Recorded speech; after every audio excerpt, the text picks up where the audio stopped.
I am a billionaire. I am a billionaire. I am a billionaire. Wait, what? I'm not a billionaire? I thought that was supposed to work.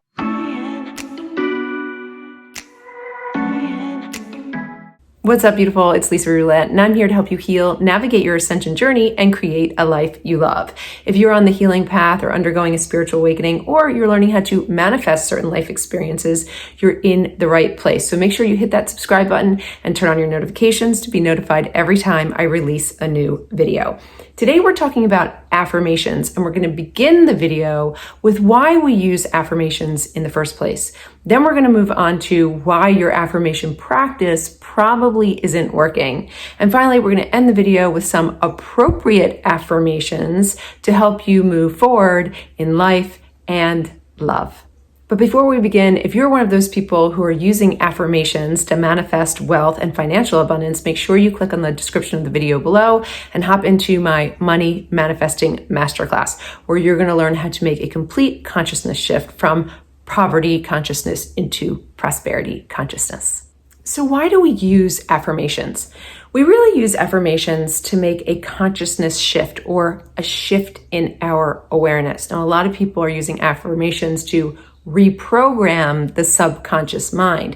And I think that is a little confusing only because I don't think a lot of people understand what consciousness is to begin with. Now, if you know me, you know that I will tell you that consciousness is energy and energy is conscious. Consciousness creates. So whether it's in your conscious mind, your subconscious mind, or the unconscious mind, it's important to first identify with what consciousness is. Consciousness creates, and it creates based on the energetic quality of the consciousness. So the frequencies that we embody dictate how we're going to experience our lives. If we are embodying very low frequencies, we are going to have probably a lot of lack and limitation in our life, a lot of struggle, stress, and strife in our life. So bear in mind that when you're using affirmations, what you're trying to do is make a consciousness shift, a shift in your awareness from perceiving one picture of reality to perceiving another picture of reality. So affirmations absolutely work, but that's only part of the process of the consciousness shift. So let's talk about why your affirmation practice isn't working. Most people think that a successful affirmation practice is based on the power of positivity. The more positive you can become, the more the outlook on life will improve. But the problem with that is that our consciousness is a very powerful thing. And when it comes to the subconscious, that is a brick. There are deeply ingrained programs inside of the subconscious that sprinkling a little power of positivity on top of doesn't do much for changing it. So affirmations are only one part of the consciousness shift. Along with an affirmation, you need a visualization and a feeling. But keep this in mind, that your affirmation must be something that you believe in. If I'm saying I'm a billionaire, I'm a billionaire, I'm a billionaire, and I don't believe in that, the affirmation is just words and nothing more. But if I say I'm becoming wealthier every day, I can believe that. I have evidence of that, and I can really believe that. So we want to make sure that you're forming affirmations that are not full of disbelief, because if they're full of disbelief, they're also full of resistance. So that's the first step in having a really solid affirmation practice. But from your affirmation practice, you need to move on to a visualization practice along with the affirmation. These are not separate practices. Now, with visualization, you have to be very mindful that this is a sensory exercise. You need to have experienced your visualization beforehand to make it believable. So let's say you're trying to manifest a Porsche, but you've never been in a Porsche. You've only seen them on the road. You've never touched any part of the Porsche. You've just never really even gotten close to one other than seeing one in a picture or on the road. If you affirm, I am becoming wealthier every day because I know that I am affording a Porsche in the very near future, and you can't have a sensory experience of that Porsche, then your visualization is going to be like 2D. We want to move it into like a 3D vision. And we do that by experiencing the Porsche. If you've never driven a Porsche, then you need to find a Porsche and experience it. This might just be going to a dealership and touching the steering wheel and feeling the stitching on the leather and the deep grooves of the tires and anything else that you love about that Porsche. You want to be able to experience it, because the subconscious is going to basically reject anything that you haven't experienced in the past. So anytime you can experience something and then bring the experience into the visualization, it helps the visualization become a sensory event. And that is really how you begin to send frequency out into the world. Because remember, consciousness creates. The energetic frequency of your consciousness is information that is informing the quantum field about what should become material and manifest in your life experience. So the more you can send out the frequencies of that vivid sensory experience of the Porsche, the more likely the universe is to respond in kind. So the visual sensory experience ultimately unfolds into the feeling, right?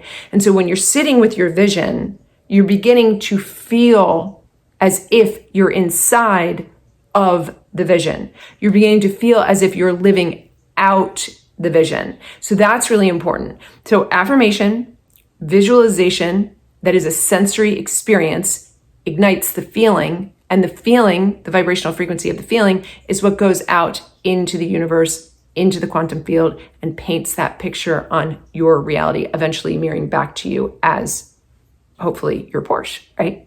So we want to be just very, very careful that we understand that we don't just use affirmations. There has to be a sensory experience along with the affirmation, and we want to make sure that our affirmations are believable. So let's move on to the next part of the video and talk about some appropriate affirmations for life, love, and even wealth.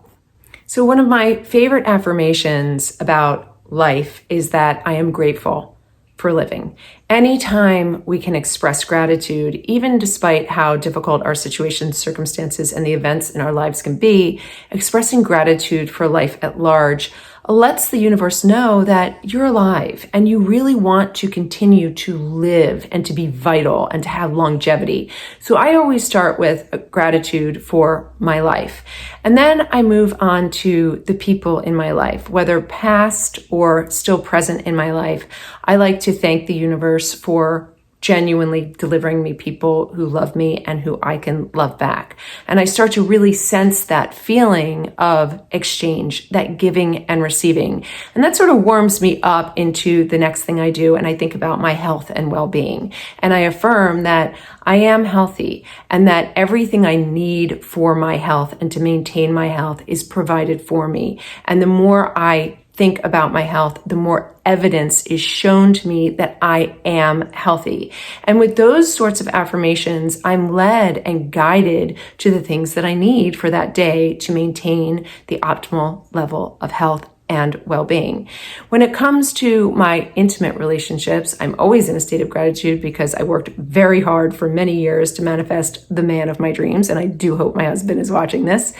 But I'm very grateful for the relationship that I have. But before I didn't have this relationship, I would affirm that I am lovable and I am capable of loving another, that I believe in relationships and I know that I can be in a healthy, happy relationship that thrives. Instead of saying, I am married to the man of my dreams, I am married to the man of my dreams, I am married to the man of my dreams. I really got into the sense of the relationship as a whole and how I wanted to be perceived and how I would perceive my relationship when it was material and manifest. And finally, when it comes to wealth, it's really about co-creating when it comes to wealth. You have to align with people who also are manifesting wealth. So my favorite affirmation for wealth creation is I am aligning with the frequency of wealth, and I am naturally attracted to my co-creators that are going to help me draw wealth toward me. These are some basic beginner affirmations that help you to establish your practice, to establish a realistic practice instead of really grandiose affirmations that are full of resistance.